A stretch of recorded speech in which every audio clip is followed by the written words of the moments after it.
Matriz de riesgo HIPER. Identificación de peligros y evaluación de riesgo.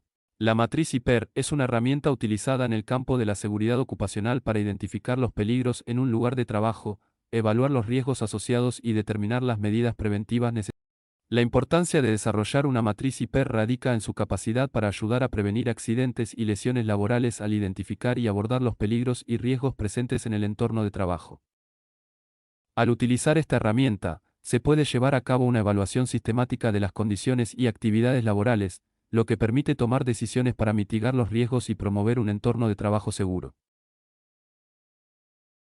La matriz HIPER consta de 4 partes principales. Identificación de peligros. En esta etapa, se identifican y registran todos los posibles peligros presentes en el lugar de trabajo, como sustancias químicas, maquinaria, condiciones ambientales, ergonomía deficiente, entre otros. Es fundamental contar con un conocimiento sólido de los procesos y actividades laborales para asegurar una identificación exhaustiva de los peligros. Evaluación de riesgos. Una vez que se han identificado los peligros, se procede a evaluar los riesgos asociados a cada uno de ellos.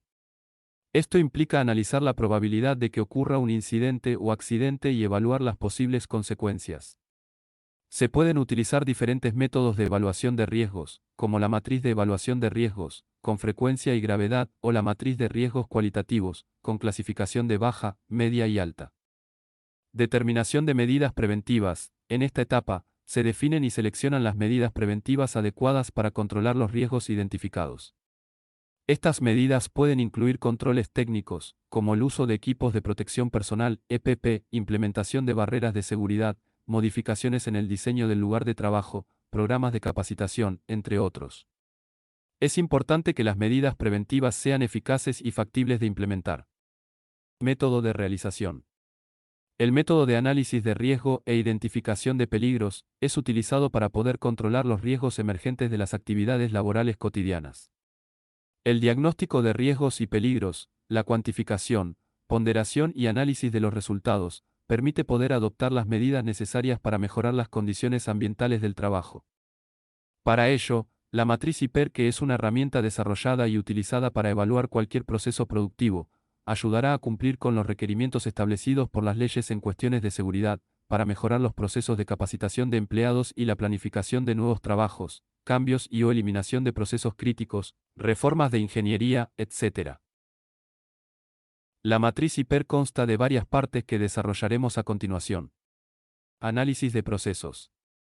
Esta etapa implica realizar el análisis pormenorizado de toda y cada una de las actividades que realiza la empresa dividiéndolas por sector. Se deben especificar los diferentes procesos que serán analizados, para poder reconocer qué tareas implican un determinado riesgo a las personas, los materiales o los equipos. Identificar los peligros. Para poder identificar los peligros se debe tener en cuenta que peligro es toda fuente que pueda ocasionar daño o potencial accidentes. Estos peligros pueden venir de una máquina, de un objeto mal instalado o incluso desde fuentes como el ruido, el calor excesivo, la radiación, electricidad, etc. Para poder identificarlos es necesario realizar una exhaustiva y objetiva observación e inspección a fondo, mediante auditorías e incluso la entrevista a los trabajadores que se desarrollan en el ámbito laboral a evaluar. Riesgos asociados. Es necesario reconocer el riesgo como un vínculo de la probabilidad de que ocurra un incidente y la severidad de este. El riesgo será trascendental para determinar si se requiere o no un control sobre el proceso que se está estudiando. Evaluación de riesgo inicial. Una vez que se realizaron las inspecciones en profundidad y se ha reconocido el tipo de peligros como los riesgos que cada uno representa, se pasa a la etapa de evaluar su probabilidad y severidad. Esta evaluación se realiza mediante la ponderación de forma numérica de la severidad y la probabilidad de que ocurra un accidente en un rango de 1 a 5, donde 1 es la ponderación más baja y sus consecuencias irrelevantes hasta llegar a 5, que son las consecuencias más graves con pérdidas que pueden llegar hasta la muerte o que ocurren con mucha frecuencia. Medidas de control. El resultado de la criticidad del riesgo se encuentra mediante el producto de la severidad por la probabilidad que ocurra algún incidente. De dicho resultado se establecen las medidas de control que son: eliminar, cuando se trata de riesgos importantes. Sustituir, encontrar un proceso equivalente de menor riesgo. Control de ingeniería, reparar, reinstalar, etc. Control administrativo, Planear el proceso de forma documentada o de una forma diferente. Equipos de protección personal, riesgos tolerables, el uso de casco, guante, calzado, etc. Reevaluación. Con las medidas aplicadas se realiza una nueva ponderación del riesgo con la misma metodología del inicio, la severidad versus la probabilidad. El resultado debe ser menor al valor inicial en un rango establecido, dentro del riesgo tolerable, caso contrario debe implementarse nuevamente medidas, para comprobar la efectividad de los resultados.